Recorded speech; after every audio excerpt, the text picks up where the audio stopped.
Welcome back to the ADHD-Friendly podcast. I'm Patty Blinderman. I'm an ADHD coach, and I get up every day passionate about supporting individuals who are impacted by ADHD and executive function skill challenges. I share my experiences, what I find in my research and my readings, and tried and true practices in the hopes that it makes your life a little bit more ADHD friendly. This is episode number 33, and today I'm going to be talking about social challenges and ADHD. So, according to Psych Central, about 15 million adults are impacted to some degree by social anxiety. And what research has also shown is that some ADHD symptoms can impact social skills and make communication more challenging. So these are three things that Psych Central says ADHD can make you more likely to do. The first is interrupting people during conversations. The second, jumping between conversations in a way that's hard for other people to follow.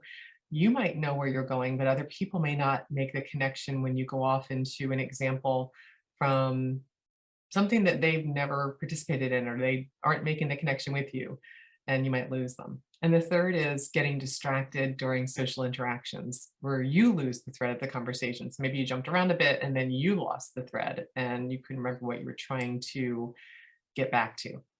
So these challenges impact our confidence in social situations, and over time can make it harder for us to go into social situations without feeling some discomfort. My my family growing up, I have an older sister who is literally the most outgoing person you can imagine. She's literally surrounded by people all the time. She makes friends with apparent just ease and comfort, and she's what I call a more the merrier person.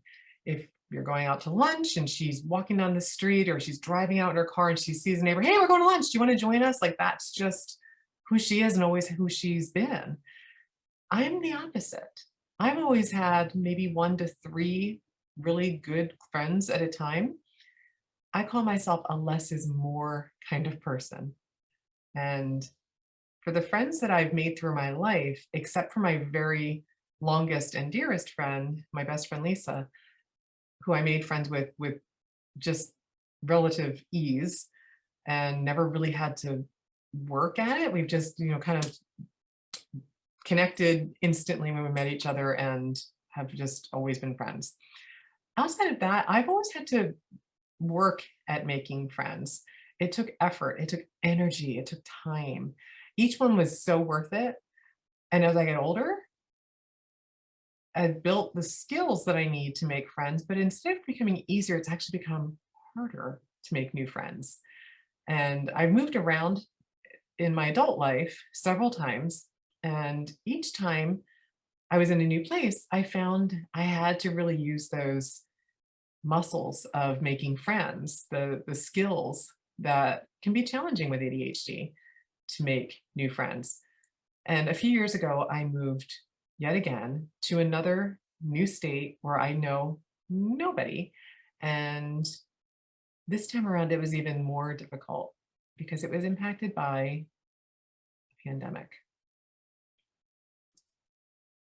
It shut down everything.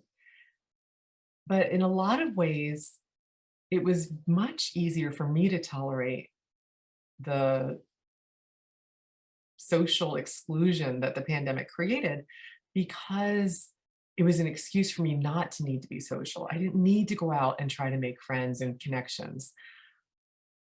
It was just easier to, I don't need to do that. But now with vaccines and boosters and really, across the country, the mask mandates are either gone or relaxed, and it really is possible to be social again. I've realized that I really do need to be a little bit more intentional about this and change some things if I'm going to have a social life here in my new home. So a few weeks ago, I had my second outing socially with a local friend here in 2022, which isn't too bad when you think about it was winter. I live in Illinois, so it was cold and snowy and all of that that comes with winter. And so, there's not as much going out, walking around, but we were also in a pandemic. So it was still kind of closed up over the winter and just started easing really in the last couple of months. So two outings in this 2022 year doesn't sound too bad. But here's the truth. They were my first two outings, non-family members with people that I didn't know since I've lived here for over 3 years. So two in the first few months of this year doesn't sound bad, but two in almost, 3.5, 4 years, not as great, not as good. And that's hard to admit, but it is the truth. And it's also why I really felt like I wanted to do this podcast to share my own challenges and strategies and experience. And hopefully if this is something that you have some difficulties around, it can support you to move past where you are and get close to where you're trying to be. So I am acknowledging that I do miss having local friends to do things with, to be able to go have coffee or invite to lunch or go see a movie from time to time. And while clearly I'm not a social butterfly, as I illustrated with the example of my sister and I being such social opposites, I would like to have one or maybe two outings a month. That really would be enough for me. And not having someone to call if I see like a movie preview for a movie that I don't feel like anybody in my family would want to go see with me. It would be more of a girlfriend movie. I don't have anybody locally to ask to do that with, and I haven't since we've moved here. And now that the pandemic has eased up and I do feel like I could go out to movies again, I'd like to have that again. So that isn't going to change unless I change something. So I did a little research in preparing for this podcast. And what I learned was that research shows that it takes about 90 hours to make a new friend. 90 hours. That really feels in large part almost insurmountable because right now I'm not spending more than an hour or two a week with people outside of my house because I work from home and I'm not involved with friends outside of the house. I'm not going to work. So I'm not really doing anything to the pace that I'd be at 90 hours to make a new friend at all. So I mean, I'm really, the 90 hours really it makes sense, but it was still, I pushed back a little bit. So I decided just to start from my first strategy I'm going to share with you. And that was I made a list of all of my existing friends. And I've moved around a number of times, some like local moves, but the 3 different times I moved to different states like I am right now. And so I made a list from states that I lived in. I went in order from after I got married, graduated from college and got married and I moved to North Carolina. I made a list of, as an adult, what friends did I have when I lived there? And then if I moved to a different house, what friends do I have from there? And then I made a whole list to today of all of the friends that I've made as an adult that I consider good, like lifelong friends. And then I made a chart to show where I met them. So I was trying to see where were the patterns, what were the conditions that made it possible to make these friends. And I'm just going to show you a mock-up I did of the chart that I created. And I literally just listed friends' names here. And I wrote down if I met them at school or college, if I met them at work, if I met them either at like as a parent or playgroup, or maybe at a school function, so anything to do with parenting. If they were a neighbor, if I met them at a class or a book club or like a yoga class, or if I met them somewhere else, something other. And I just checked boxes for where I met my friends. And I looked for patterns. And what I noticed was the vast majority of the friends that I've had throughout my life, I met either when I was in college or in a work environment or when my kids were younger. It was much easier because I was constantly needing to facilitate playgroups and taking my kids to activities and birthday parties and getting involved in school. And it just was an environment that supported being around people for clearly, 90 hours, like research shows is needed to make a new friend. And then I lived in Texas for a few years, and my kids were still young enough, but they weren't going to the same school as some of the people that lived closest to us. And that was the one environment where I made friends with my neighbors. And what I did was I started a coffee group because, again, I was the new person on the block. I was pregnant at the time and expecting our fourth child, and I was staying home. And I knew if I didn't create some structure, I didn't know how I was going to make friends easily because I just knew how much work it was to have a baby. And that was the one thing out of all of the friends that I've made over the years that I personally kind of created. So I had this evidence that, oh, well, that's interesting. That was one thing I did that I made lasting friendships with several women who I'm still friends with today. And that was really helpful for me to see that. So that was my first strategy. Make a friend list and note everywhere where I met my friends, and I identified patterns and noticed what made it easy and what made it, what were the conditions, what were the places, and again, what's going to make that 90 hours possible. So that was step one. Step two, now that I don't live near any of those friends and I'm in Illinois, I decided to take what I started really informally in a notes app. I called it my potential friends list. And I threw some structure around it from what I noticed from my list of friends that I've made over the years.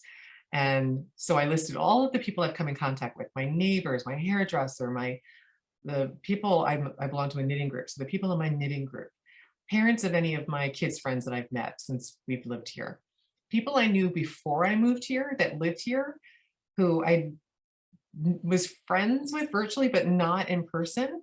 And I added them to the list. Like, okay, maybe you need to reach out. Like that might be an easy place to start if you already have a connection with them, and just see if that can foster a friendship locally. So I made a list of all of my friends, and then I noticed that there were kind of levels of friends that I have, and my levels are probably different than anyone else's levels. So I just share the concept of levels, and I'm going to share my example, but I invite you, if this is something that's sparkly and interesting for you to try, to define what does your level look like. So my level starts with level one, that I call somebody I'd be comfortable reaching out to invite to meet up for coffee or lunch somewhere. This would be outside of my house, not inviting them over. And that's not something, again, my sister would, have 20 people over within the first month that she's living somewhere and have a barbecue and just invite everyone. And they would show up. I'm not at all comfortable inviting somebody to come into my house for the first time. That's a different level of a friendship. So for me, level one would be meeting someone out at a coffee shop or restaurant for lunch. That's level one. Level two would be inviting them to go see a movie. For me, that feels a little bit more difficult, more challenging. So that's a level two, going to a movie or an event. Level three for me might be taking a class with someone, joining a book club, together, going shopping. For some reason, that feels like that's a different level. I've learned over the years, for me to get to a level I'm going shopping with someone, that feels more challenging for me. So that's a level three. And then level four is kind of like that, we're all in our friendship. We might go, spend the day together, have lunch, go shopping, go see a movie. With some of my closest friends, it might be a weekend getaway that we're traveling together. That's like real level of comfort with friends. And I also include in level 3 and 4, that's kind of depending on the person at the level where I'm feeling more comfortable inviting you over to my house. For some reason, that's always been a challenge for me. So I'm sharing that here in case that resonates for you. It's almost like, pulling back the veil and being comfortable inviting somebody in to my home to see how, the real life, like the dog hair, because I have dogs, that might get stuck on your clothes. And I'll see when you stand up, I'm like, just all those little things that I can get in my head about. So I tend to be more comfortable and able to tolerate that if I've been friends with you a little bit that we're moving to the next level. So it's not a level 1 thing for me, that's like a level 3 or level 4. So those are my levels. I'm going to show you just a quick graph again that I did where I listed potential friends, and I just, kind of identified like what level could these be. And these are friends and just, examples. I just put some names here of who might be a potential friend. And maybe if I want more, maybe I can meet them in a class if I sign up for a class. Maybe I could join a book club because that's a passion of mine is reading. So maybe I can find a local book club to join, or maybe I could start one, or look for a local meetup group. So these were just, again, getting it out of my head and into a structure that I could use to try to support myself to notice what feels easiest when I'm trying to grow my friend base and make new friends here in my new home. And then strategy number 3, now that I have my potential friends list, I borrowed a strategy from a podcast called Happier. If you haven't heard the podcast, I highly recommend it.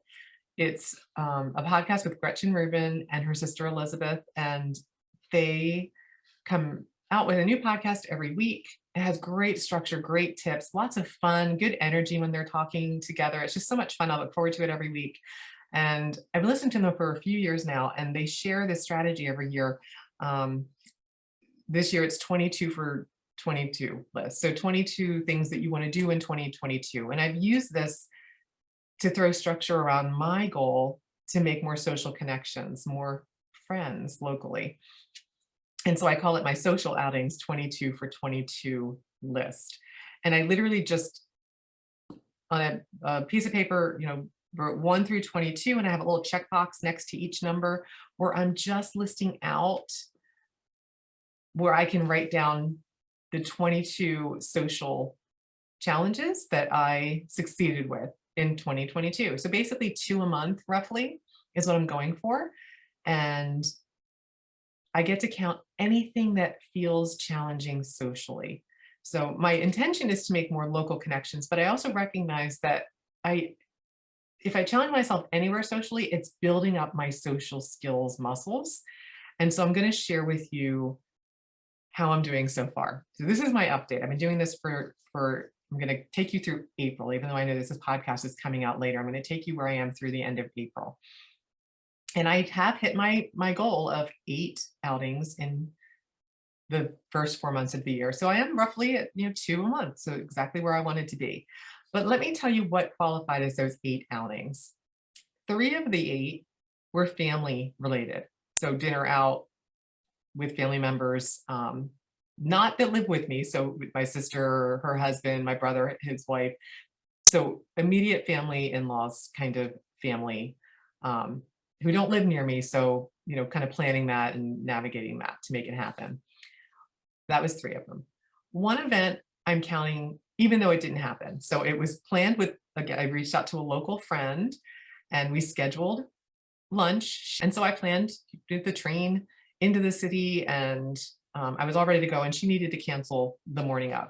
And I still counted it because I was absolutely going to go. I wasn't backing out of it, which sometimes I'll do if I have a lot of kind of stress around a social outing. And so I gave myself credit because I was all in, ready to go, and had all the plan and the bus schedule or the train schedule and everything. I just had to cancel or my friend had to cancel. So it wasn't something that worked out. So that was the 4th outing.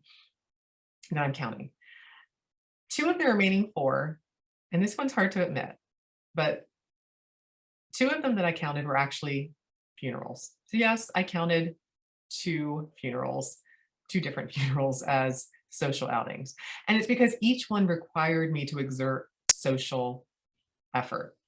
I spoke at one of the funerals, and that was really, really difficult for me. And I didn't have to, but I really wanted to. And so I challenged myself and allowed myself to count that as a social outing because it required social effort. So the remaining 2 are the 2 out of 2022 so far that were genuinely with local new friends, people that I thought, okay, I'm going to reach out and see if this person wants to meet me for lunch, this person wants to, grab coffee. And I've done that twice now.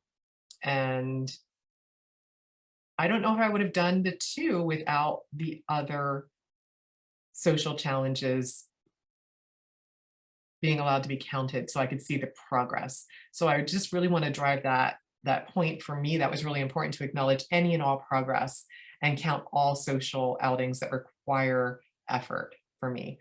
So my successes so far have been incredibly helpful because I allowed myself to start from where I was. I got out of any judgment and I allowed myself to count anything that felt challenging socially. And now getting those plans out of our head, like I shared, having, I turn these into pretty little, a little bit more visually shareable for you guys. But for me, it was just, a sheet of paper and tracking it. And then my list, this is my 22 for 22 list, where I'm just tracking it. I have my first 8 written down. I have 9, the 9th one scheduled with another local person that I've got a lunch scheduled with and I'm excited about. So I have it written down. I can't check it off until I've done it, but I've written it down to show that I'm still actively looking for those opportunities. And it's working really well. And I'm also adding this to my POM, my personal owner's manual, so I can remember what is it that I did that made it easier to make friends? What's the environment that makes it easier for me to connect with people? And then the last strategy that I want to share is linked to passions. I mentioned this a minute ago when I talked about, maybe I'll join a book club. I'm passionate about knitting, which is like my new skill that I've developed since I've been here. And it's really the one social thing I do each week that I look forward to every week. And I just genuinely enjoy the people that I get to spend time with in my knitting group. So knitting and reading. And I don't have an outlet.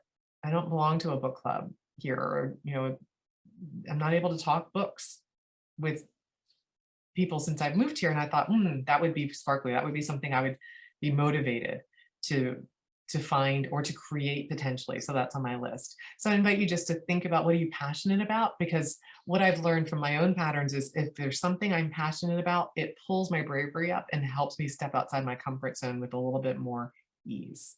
So maybe it's volunteering, maybe it's an activity that you really enjoy that's going to make that easier for you.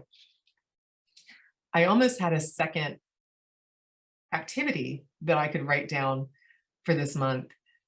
I'm a member of a coach credentialing organization, ICF, and I belong to the local chapter here in Chicago. And they were having their first in-person gathering in over 2 years because of the pandemic. And I was like, oh my gosh, that's perfect. Coaches will have something in common. If it's been at least 2 years, there's probably new members that don't know other people as well. So I may not be the only person that doesn't know anybody there. That creates ease. That creates a little bit more comfort with the idea of starting something new that I'm not familiar with. So I looked it up and I found out the venue that it was going to be held at. And I was like, oh my gosh, that's perfect. But it's downtown. So let me see what parking's like, just to, help myself decide if I want to commit and register to attend. And when I looked up the venue to see if it was like a parking garage that was nearby or if I was going to have to park on the street, for me, that creates resistance. I don't love parallel parking. I don't like driving downtown. So I just wanted to see where it was located. And the front page of the venue, it's like a restaurant / pub, has a picture of the establishment. And there's no little side room. I looked to see, and this was a picture of the room. And depending on how this, lands for you, this for me, high ceiling, tons of people, big open restaurant, done. Nope, not doing it. So I immediately allowed myself to not do that. That's not going to be something that I could lean into and rise to the occasion and navigate. And again, for me, it was the distance from where I am, the location that I would need to go to, the noise level, the number of people, the venue that it's being held in, all of this doesn't work for me. If it was just the distance, but it was going to be held at a conference or a meeting room, okay, I could tolerate that. But this was too many things that made it feel too challenging. So this isn't my thing. This isn't going to be the thing that I'm going to be able to add to my list and check off there, but I will keep an eye out and see if they have other gatherings coming up that might be something that I could say yes to. This just isn't the one for me. So remember, with ADHD, we often do have social challenges. For me, that does contribute to social avoidance. And to manage it with more ease, I'm acknowledging where I am. I'm noticing what worked in the past and intentionally bringing it into some strategies to support me with my goal of 22 social outings in 2022. And remember, I count any social outing that feels challenging. It counts towards my goal. That's helping me to continue leaning into this and looking for more opportunities instead of getting really heavy with the expectation that I need to do this and it creating pressure. Pressure doesn't work. I need it to stay sparkly and interesting so I can navigate it with ease. I'm going to continue updating my progress. This will hold me accountable and keep it interesting. I'll update on the wins as well as the challenges, and we'll see where we land. My hope is to have 22 outings at the end of 22, but regardless of where that number is, I'll be closer to the 90 hours that research shows is required to make a real friendship. I'll be closer to that because I'm focusing on it and I'm tracking it. That's all for this episode of the ADHD-Friendly podcast. I always strive to do my best to share information with you, but if part of it doesn't resonate, please let me know. But also, if you do enjoy this and you know anybody else that might, please share it. Subscribe to my YouTube channel. Follow me where you listen to your podcasts. And until next time, as always, tally ho.